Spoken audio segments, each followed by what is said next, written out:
能讓你想講說話嘅人，先至係值得留喺身邊嘅人。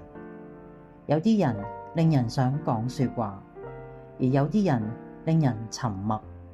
有啲人一見面就能夠滔滔不絕，連早餐煮多一隻蛋都想同你分享。而有啲人明明心裏邊想住今日要好好傾，但係一開口乜嘢都唔想講。原來聊天唔係睇話題多唔多，而係睇對方對你嘅感覺。舒服嘅人唔需要賞詞，隨便就講得自在。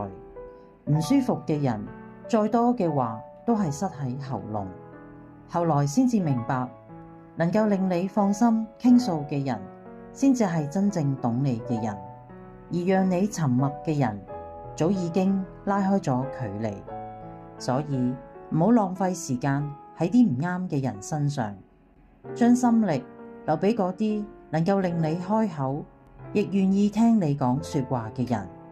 所以曾經以為遺憾同失去，都係上天幫你擦掉嗰啲唔適合你嘅人，甚至幫你躲避咗一劫。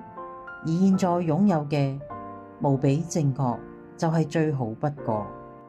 要相信命運會帶你去遇見匹配對嘅人，做恰當對嘅事。